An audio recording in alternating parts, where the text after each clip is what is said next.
Hello, today we're going to be looking at Sublevel 0 Redux on the PlayStation 4. It's a roguelike, procedurally generated Descent clone, I suppose you could say. It's first person, you're inside of a ship, and you've got complete freedom over your movement around these sort of techno retro inspired levels. And I thought I'd pick this up because I'm a fan of roguelikes. I do like them, but this one I wasn't too over the moon with.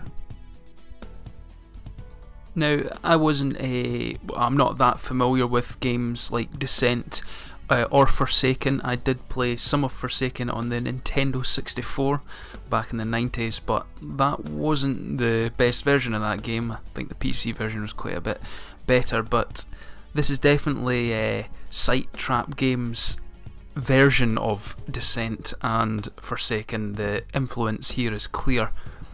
You fly through corridors or space stations and you collect upgrades, and you upgrade your ship, and you craft weapons and hulls for your ship. And there are no lives in this game, so when you die, like any other roguelike, it's back to the beginning again, and you have to go through the whole thing again. And yes, normally this is okay for most roguelikes, but there was something about this one that just didn't quite sit right with me. I think it's possibly that every area looks the same. There is not much difference between each of the areas you move into, apart from maybe a slightly different colour palette, and that is of detriment to the game as you start to go through your 10th, 12th, 13th run through. It really starts to grate quite quickly, and I found myself losing enjoyment with it after the hour mark or so. The story is very minimalistic. They get a little bit of a intro at the beginning of the game that explains something about humans destroying themselves and having to get through different portals and get flux capacitors because the androids that they have made, the robots that they have made, have come to life and are starting to kill them, so you alone are going to take out these generators and save the world, or something like that. It's nothing but sort of window dressing, but at least they've put it there, and it serves a purpose, at least in terms of getting not audio logs, but written logs that fill out a bit of the background and explain what's been going on. I didn't really care about this, so I just wanted to shoot bad guys, and that you definitely do in the game. There's lots of shooting, and when you start a new game, that's where the procedural generation comes into. The corridors for the main parts of the levels are always different, although it's mainly just the layout as opposed to the look. Like I said before, sometimes a certain playthrough can look no different to the time before, just with a different colour palette. The only thing that does remain the same in every playthrough is the rooms you get to before the core. Now, the core is what you're trying to get to at the end of the level, and you're trying to destroy that.